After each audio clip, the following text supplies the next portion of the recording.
बोलिए श्री रामचंद्र की जय, बोलिए सदगुरु कबीर साहेब की जय। तो आइए आज मैं आप लोग के बीच में कुछ ऐतिहासिक बात आप लोग के बीच में रख रहा हूँ। आज समाज में, परिवार में, गांव में, समाज में, राष्ट्र में कलह में सभी लोग परेशान है। जगह जगह झगड़ा झंझट होता है। एक दूसरे से आदमी ईर्ष्या और द्वेष करता है, परेशान रहता है। 2 दिन का मानव का जीवन मिला है। हम एक दूसरे के सहयोग कर सकते हैं, एक दूसरे से प्रेम से रह सकते हैं। लेकिन जो संत महात्मा बताए कि स्वर्ग धरती पे है, वो स्वर्ग दिखने को मिलता नहीं है। तो जब मिलता नहीं है तो मन में कष्ट होता है। संसार में जो भी महापुरुष हुए या कभी विद्वान संत हुए, उन्होंने हर इंसान को सुख से जीने के उपाय बताए कि सुख से हम तभी जी सकते हैं जब प्रेम से रहेंगे। कहा गया कि प्रेम पाटुका चोलना पहिर कबीरा नाच, पानी दीना ताश को जब तन मन बोले साथ। कहते हैं कि जो तन मन साँच बोलता है, वास्तव में कबीर साहब उनका अपना जान निछावर करते हैं और वही सच्चा इंसान है। सदगुरु कबीर साहेब एक शब्द में कहते हैं कि भाई जरा इस बात को विचार लो। शब्द के द्वारा, बाणी के द्वारा हम ऐसा बोलते हैं कि समाज में कलह पैदा हो जाता है, परिवार में फूट हो जाता है। लेकिन विचार करो, कहते हैं कि झगड़ा नित बढ़ाइए, झगड़ा बुरी बलाए, आ धन खर्च चिंता बढ़े, झगड़ा में घर जाए। कहते हैं कि व्यक्ति झगड़ा करने से पहले एक बार सोच ले कि झगड़ा से किसका लाभ हुआ है, चाहे वो परिवार स्तर का हो या समाज स्तर का, और चाहे राष्ट्र का। किसी का कभी कल्याण नहीं हुआ है। लेकिन आदमी अहंकार अभिमान में सोचता है कि मैं क्यों दब जाऊं, मैं क्यों झुक जाऊं। लेकिन सदगुरु कबीर साहब कहते हैं कि गाली से ही उपजे कलह कष्ट और मीत, आहार चले सो संत है, लाज रहे सो नीत। सदगुरु कबीर साहब कहते हैं कि देखो, जो हार कर चला गया, परहेज कर लिया, बर्दाश्त कर लिया, क्षमा कर दिया, वही संत है और वही बड़ा है संसार में। लेकिन जो लगा रहा, जिसके अंदर द्वेष रहा, ईर्ष्या रहा, वो संत नहीं, वो नीच है। सदगुरु कबीर साहब कहते हैं कि गाली आवत एक है, उल्टत होत अनेक, आ कहा कबीर ना उल्टिया रहे एक के एक। कहते हैं कि पहले जब शुरू होता है तो आदमी एक गाली देता है, लेकिन दूसरा पक्ष अगर बर्दाश्त कर ले तो एक का एक ही गाली रहेगा। लेकिन जब गाली से गाली बढ़ता है तो हजारों गाली दोनों को सहना पड़ता है। इसलिए हमें इन बातों पर विचार करना चाहिए। कहा जाता है कि एक बार भिरंगी ऋषि के मन में यह प्रश्न हुआ कि लोग झूठ में कहते हैं कि संत महात्मा क्षमा करते हैं, बर्दाश्त करते हैं। ये सब कहावत की बात है। लेकिन वास्तव में उन्होंने भगवान विष्णु के पास परीक्षा लेने के लिए पहुंच गए। कहे कि सभी में यही बड़े हैं और इन्हीं से मैं परीक्षा लूंगा। उन्होंने जाकर उनको लात मारा। जैसे ही लात मारे तैसे ही भगवान विष्णु ने उनका पैर सहलाने लगे और कहे कि महाराज, कहीं आपको मेरे पीठ से आपके पैर पर चोट तो नहीं लगा। कहा गया कि क्षमा बड़े को चाहिए, छोटे को उत्पात, आका विष्णु को घट गया जब मारे भिरंगी लात। भगवान विष्णु को क्या घट गया? तो वास्तव में जो बड़े होते हैं, महान होते हैं, वो वास्तव में क्षमा करके ही बलवान होते हैं। भगवान कृष्ण हस्तिनापुर के अग्र पूजा में शिशुपाल ने 99 गाली दिया और 99 गाली उन्होंने बर्दाश्त किया। विचार कीजिए, जो जिनकी उतनी बड़ी सभा में अग्र पूजा होता है, जहाँ बड़े बड़े योद्धा, बड़े बड़े विद्वान बैठे हैं, लेकिन भगवान कृष्ण का पूजा होता है, उस सभा में सबसे सर्वश्रेष्ठ माने जाते हैं। लेकिन उस भगवान कृष्ण को 99 गाली शिशुपाल का बर्दाश्त करना पड़ता है। लेकिन हम 2-4 गाली नहीं बर्दाश्त करते हैं और लड़ जाते हैं। और जब झगड़ा हो जाता है, बवाल हो जाता है, थाना पुलिस होता है, तो अंत में आत्मा यही कहता है कि मैंने व्यर्थ में अजुरा गया। अपने भाई का एक गाली नहीं बर्दाश्त किया और सिपाही, दरोगा, वकील का तमाम गाली बर्दाश्त किया। कई दिन परेशान हुआ। इसीलिए सदगुरु कबीर साहब कहते हैं कि झगड़ा नित बढ़ाइए, झगड़ा बुरी बलाए, धन खर्च चिंता बढ़े, झगड़ा में घर जाए। कहते हैं कि आदमी को समाज में क्या चलाए। जब परिवार में एक कोख से दो भाई जन्मे रहते हैं और उन भाइयों में ईर्ष्या द्वेष चालू हो जाता है। कहा जाता है कि छूटे चाहे दुनिया जहां से सथवा, लेकिन टूटे नहीं भाई भाई से नथवा। विचार कर लेना चाहिए कि भले संसार से साथ छूट जाए, लेकिन भाई से भाई का साथ नहीं छूटना चाहिए। एक कोख से आदमी पैदा होता है, लेकिन कहा जाता है कि नियत अच्छी है तो भाई से भाई प्यार करे, और नियत बिगड़ जाए तो भाई से भाई वार करे। कहीं पर भाई भाई के लिए जान देता है, मगर कहीं पर भाई भाई का जान लेता है। इसी समाज में कहीं पर भाई भाई के लिए जान दे देता है, लेकिन इसी समाज में कहीं भाई भाई का जान ले लेता है। लेकिन जान लेने से पहले हम एक बार अपना इतिहास देख ले, रामचरितमानस या रामायण देख ले कि भगवान ने, श्री रामचंद्र जी ने क्या किया। भरत के लिए राज छोड़कर 14 वर्ष के लिए वनवास चले गए, माता पिता कर बात मानकर। जब लक्ष्मण को शक्ति बाण लग जाता है तो भगवान राम गोद में लेकर कहते हैं कि हे भाई लक्ष्मण, कहते हैं कि देखो आज तुम्हारे इस भाई राम की क्या गति हुई है। कहते हैं कि जथा पंख बिन खगयत दीना, मन बिन फन करिवर करहीना, असमम जीवन बंधु बिन तोही, जो जड़ देव जियावहि मोही। कहते हैं कि हे लक्ष्मण, हे भाई, देखो इस राम की क्या गति हुई है। एक बार तो उठकर देख लो, जैसे पंख के बिना पंछी, सूर के बिना हाथी और मणि के बिना सांप की गति होता है। हे लक्ष्मण, आज ऐसे ही इस तुम्हारे भाई राम का गति हुआ है। कहते हैं कि जइहो अवधपुर कवन मुँह लाई, नारी हेत प्रिय भाई गवाई, बरु अपजस सहब जग माही, नारी हानि विशेष छतिनाई। कहते हैं कि अयोध्या में जाएंगे तो हम कौन मुंह दिखाएंगे? क्या यही कहेंगे कि मैंने अपनी औरत के लिए भाई का बलिदान दे दिया, कुर्बान कर दिया? हे लक्ष्मण उठ जाओ, भले हम लोग यहाँ से घूम जाएंगे, लेकिन तुम हमारे साथ चलो। आगे कहते हैं कि सुत बित नारी भवन परिवारा, हो जाय जग बारह बारा, अस विचार जीव जागह ताता, मिले न जगत सहोदर भ्राता। कहते हैं कि हे भाई, औरत मिल सकती है, धन हो सकता है, लेकिन हे भाई, भाई को भाई नहीं मिल सकता। कहते हैं कि वास्तव में ये भगवान राम का प्रेम है भाई के प्रति। लेकिन भरत जी को भी उधर हम देख ले, जब राम का वनवास हो जाता और भरत जी आते हैं अपने ननिहाल से, तो गुरु बशीर जी कहते हैं कि देखो भरत, जो हो गया सो हो गया, अब तुम राजगद्दी पर बैठ जाओ, और यही तुम्हारा पिता का भी आदेश था और तुम्हारे माता का भी। लेकिन भरत जी कहते हैं, कितना सुंदर चौपाई में लिखते हैं गोस्वामी तुलसीदास, कहते हैं कि मोह राज हठ देव जबही। भरत जी कहते हैं कि हे गुरुवर, मुझ जैसे पापी को अगर राज पर बैठाया जाएगा तो जानते हो क्या होगा? कहते हैं कि मोह राज हठ देव जबही, और रसा रसातल जाई तबही। कहते हैं कि जैसे ही मैं राजगद्दी पर बैठूंगा तो मैं इतना बड़ा पापी हूँ कि उस सिंहासन पर बैठते ही ये सिंहासन सहित मैं पाताल में चला जाऊंगा। जिस भरत के चलते मैं तो यही सोच रहा हूँ कि अगर मेरा जन्म नहीं हुआ होता तो मेरी माँ ऐसी वरदान नहीं मांगती, भैया का वनवास नहीं होता, पिता का स्वर्गवास नहीं होता। इसलिए हे गुरुवर, मुझे राज देने की कृपा न करे, हम लोग चलकर भैया को वहाँ से वापस लाए। देखिए भाई का प्रेम कैसा है। एक भाई छोड़कर गया और एक भाई राज पाकर रो रहा है। कहा जाता है कि राज पाकर राजा रोवे।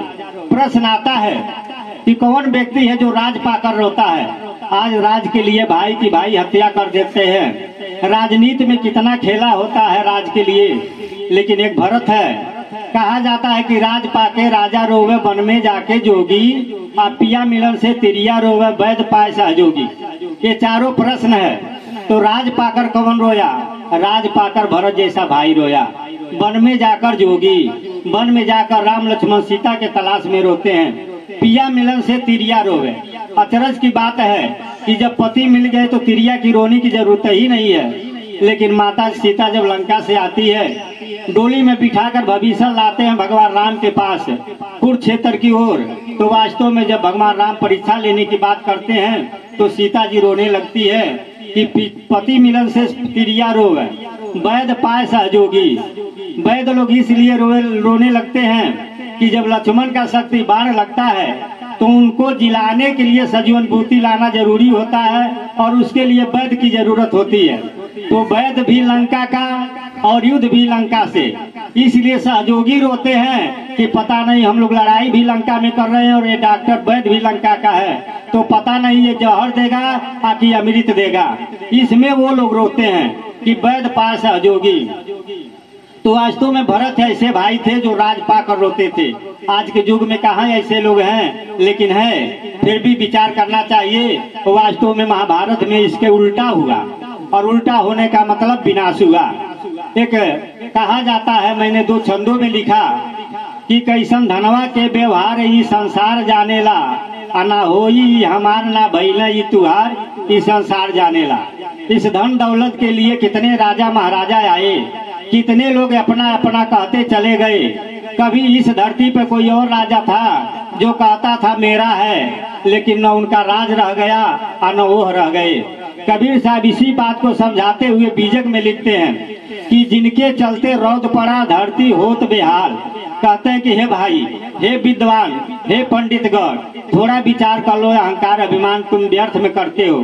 विचार करते हो करो कि जिनके चलने से धरती रौंद जाती थी, किसानों की फसल बर्बाद हो जाती थी, गांव के गांव लोग फूंक देते थे, जिस रास्ते उनका कबीला निकलता था उनके अंदर इतना खून सवार रहता था कि जो रास्ते में गरीब व्यक्ति भी पड़ता था तो उनका सर से धड़ अलग कर देते थे, गर्दन उतार देते थे, बस एक शौक में। कहते हैं कि जिनके चलते रौद पड़ा धरती होत बेहाल, असो सावज घामे जड़े, पंडित करो विचार।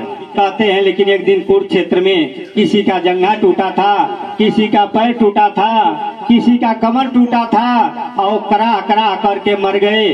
कोई पानी देने वाला नहीं था। तो वास्तव में झगड़ा का परिणाम यही होता है।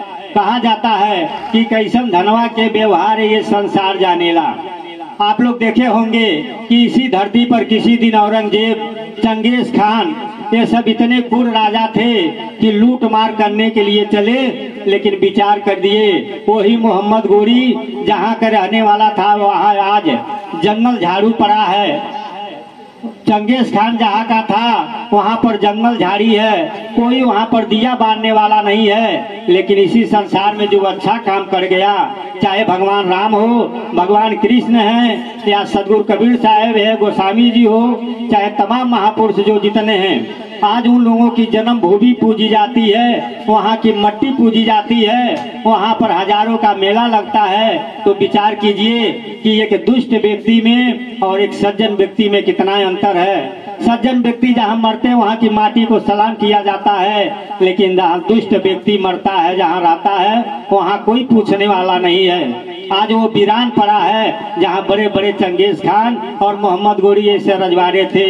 तो विचार करना चाहिए कि धनवा ऐसा धनवा के व्यवहार ई संसार जानेला, ना भइली हमार ना होई ई तुहार ई संसार जानेला। आज जात पात और धर्म में हम लोग बटे हैं, लेकिन हमारा इतिहास बताता है कि हम सब का जन्म एक ही माता पिता से हुआ। वेदों में लिखा गया कि कश्यप ऋषि के दो गो लड़के, एक देवता एक सूर, आपस में नी रार बढ़ा के भैल चकनाचूर, कई बेर कैल नरसंहार ई संसार जानेला। कहा जाता है कि कश्यप ऋषि के ही 2 पुत्र थे, एक देवता थे और एक सूर थे, और दोनों असुर थे और आपस में कई बार लड़ाई किए, लेकिन धन किसी का साथ नहीं दिया। आगे कहा गया कि कौरव पांडव महाभारत में आपस में जुझ गई न, 1.5 अरब सेना में भैया 10 गो वापस आई। कहा जाता है कि कुरुक्षेत्र में महाभारत में कौरव और पांडव आपस में लड़ गए और बहुत घमासान युद्ध हुआ, लेकिन उस युद्ध से 10 लोग वापस गए, 1.5 अरब सेना मारी गई। जब युधिष्ठिर जी पहुंचते हैं धृतराष्ट्र के पास, तो धृतराष्ट्र पूछता है कि हे युधिष्ठिर, बताइए इस महाभारत के युद्ध में कितने लोग मारे गए। युधिष्ठिर हाथ जोड़ के कहते हैं कि हे राजन, बहुत बड़ा नरसंहार हुआ इस युद्ध में, और इस युद्ध में किसी को लाभ नहीं हुआ, सब पीड़ा से ही परेशान है। जो जीता वो भी परेशान है, जो हार गया वो भी परेशान है। जो हार गया वो तो स्वर्ग गया, लेकिन जो जीत गया वो भी नरक में धुक भोग रहा है। हे राजन, इस युद्ध में कम से कम 1 अरब 66 करोड़ और 20,000 लोग मारे गए और 6,065 लोग आज भी नहीं पता है, जिनकी लाश का पता नहीं चला। तो विचार कीजिए कि 1.5 अरब यानी लोग मारे गए। आज महाभारत नहीं हुआ होता तो वास्तव में हमारा देश का स्थिति कहीं और होता। तब हमारे देश को मुगल सम्राट कभी नहीं लुटते, लेकिन एक से एक विद्वान मारे गए, एक से एक धनुषधारी मारे गए, एक से एक शब्द वेदी बार चलाने वाले मारे गए, एक से एक गुरु मारे गए। उस महाभारत का भुगतान हम लोग आज तक भुगतते रहे। झगड़ा किसी और ने किया, युद्ध किसी और ने लोभ में किया, लेकिन पूरा भारत इसका परिणाम भोगा। इसलिए कभी भी हम थोड़े थोड़े बात में झगड़ा न करें, इससे नुकसान होता है। जब भगवान कृष्ण शांति दूत बनकर गए हस्तिनापुर में और उस सभा में नजर घुमाए और महाराज धृतराज के सामने हाथ जोड़कर भगवान कृष्ण बोले, कहे कि हे राजन, आज इस सभा में मैं जो यहाँ संतों को और योद्धाओं का मरघट देख रहा हूँ, ऐसे पूरे भारत में किसी दरबार में ऐसे महान व्यक्ति देखने को नहीं मिलता है। जहाँ पर यंगराज करण, भरद्वाज पुत्र द्रोणाचार्य, कृपाचार्य, अश्वत्थामा और दुर्योधन, दुशासन बड़े बड़े योद्धा पर इस दरबार में बैठे हैं। हे राजन, अगर युद्ध हुआ तो बहुत बड़ा विनाश होगा। इसलिए आपके सामने मैं 2 प्रस्ताव रखता हूँ, या तो इंद्र प्रश्न दे दीजिए, नहीं तो युद्ध निश्चित है। लेकिन अगर युद्ध हुआ तो ये मान लीजिए बहुत बड़ा विनाश होगा, सारी औरतें विधवा हो जाएगी और इसका उत्तरदायित्व दुर्योधन पे नहीं बल्कि आप पर। इतिहास दुर्योधन से नहीं बल्कि आपसे पूछेगा कि हे धृतराज, तुमने क्या किया इस हस्तिनापुर को। धृतराज ने कहा कि हे वासुदेव कृष्ण, आपकी बात ठीक है, लेकिन अगर इसके अलावा कोई उपाय हो, इंद्र प्रश्न के अलावा कोई उपाय हो और युद्ध के अलावा कोई उपाय हो तो तीसरा मार्ग मुझे बताइए। भगवान कृष्ण कहते हैं कि एक उपाय अभी भी है, इसलिए युद्ध रोकने के लिए मैं यह बात रख रहा हूँ कि आप युद्ध तभी रुक सकता है, आप इंद्र प्रश्न मत दीजिए, लेकिन 5 गांव दे दीजिए। 4 गांव का नाम लेते हैं और कहते 1 गांव कोई और दे दीजिए, 5 पांडव अपना गुजर कर लेंगे। इतने में दुर्योधन उठ जाता है और क्रोध में, अभिमान में भरा चूर कहता है कि हे वासुदेव कृष्ण, तुम 5 गांव की बात करते हो, मैं बिना युद्ध के सुई के नोक के बराबर नहीं दूंगा। आज भी ऐसे अभिमानी अहंकारी हैं जिनके चलते लड़ाई युद्ध झगड़ा होता है। और इसी तरह दुर्योधन ने बोला। तब भगवान कृष्ण ने कहे कि हे दुर्योधन, क्यों अपने लाश पर अपने माता गांधारी को रोने के लिए बेबस करते हो, विचार कर लो। और इस बात को भगवान कृष्ण भी जानते थे और वास्तव में यहाँ के शब्द को सदगुरु कबीर साहेब भी पढ़े थे। लोग कहते हैं कि सदगुरु कबीर साहब पढ़े लिखे नहीं थे, लेकिन वास्तव में सदगुरु कबीर साहब पढ़ना जानते थे। वो लिखना भले नहीं जानते थे, लेकिन पढ़ना जानते थे। इसलिए क्या बुरा है, क्या गलत है, क्या सही है, इस बात को ग्रंथों में जान जाते थे। सदगुरु कबीर साहब इसी की बात को सुनकर उन्होंने कहा कि दुर्योधन अभिमाने गए हूँ, पांडव के मरम नहीं पाए हूँ। वास्तव में आज हम भले देखते हैं कि कबीर पंथी भगवान कृष्ण को भले आदर न करे, लेकिन ये सोरे ना सत्य है कि भगवान सदगुरु कबीर साहेब राम या भगवान कृष्ण या संसार के सभी महापुरुषों को वो भली भांति आदर का और सत्कार करते थे। राम के विषय में कहते हैं कि जेते औरत मर्द उपाने सो सब पीगु सो सब रूप तुम्हारा, आ कबीर पोगरा अला राम के सो गुरु पीर हमारा। कहते हैं कि मैं राम को अपना गुरु मानता हूँ, अपना आदर्श मानता हूँ कि मुझसे कई हजार वर्ष पहले आए और से भारत वर्ष के लिए जो बन सका वो किए। और इसी बात ऐसे बात कृष्ण के लिए भी कहते हैं कि दुर्योधन अभिमाने गए हूँ, पांडव के मरम नहीं पाए हूँ। कहते हैं कि दुर्योधन अभिमान में पांडव का मरम नहीं पाया कि जिस पांडव की ओर भगवान कृष्ण ऐसा चतुर व्यक्ति, महान व्यक्ति, विद्वान व्यक्ति, ज्ञानी व्यक्ति खड़ा है, वहाँ कभी पराजय नहीं हो सकता है। भगवान कृष्ण के अंदर हम सारे चमत्कारों को हटा दे तो फिर भी ये सार्थक है कि उनके जैसा बुद्धिमान कोई नहीं था। उनको एड़ी से लगाए चोटी तक करेजा करेजा था, और ये भी था कि उनके अंदर डर भी नहीं था। लगता था कि सबकी कुंडलियां लेकर वो बैठे थे।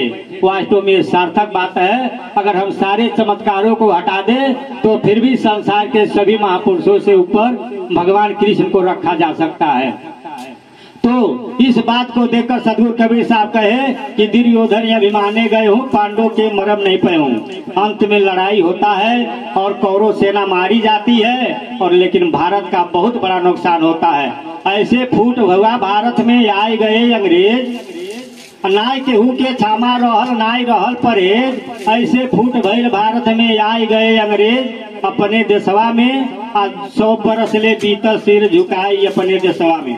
वास्तव में जब जब फूट होता है तो वास्तव में देश का नाश होता है। इसलिए हमारे तरफ से सभी सज्जनों से जो विचरवान है, धैर्यवान है, उन सभी से करबद्ध निवेदन है कि झगड़ा करने से पहले, बेईमानी करने से पहले, किसी को दुख देने से पहले एक बार विचार कर ले कि वास्तव में मैं अपने मनोकांक्षा में, मेरे लालच में कई देश की बर्बादी तो नहीं होती है। ये विचार कीजिए कि पृथ्वीराज चौहान अगर संगीता के मोह में नहीं पड़े होते तो वास्तव में मुगल सम्राट कभी इस देश में नहीं आते। अगर संगीता के मोह में पड़ने के ही नाते वास्तव में जयचंद जो था वो मोहम्मद गजनी से मिला और उसका बर्बादी का जड़ हुआ। वास्तव में भाइयों इस पर विचार करें। आइए मैं इसी के साथ अपनी बारी को सभी लोग से, अगर कोई हमें कहने में टूटी हुआ होगा, कोई शब्द बोलते हुए कुछ गलत बोल दिया हुआ तो आप लोग क्षमा कीजिए। आइए इसी के साथ मैं अपनी बारी को समाप्त करता हूँ। साहेब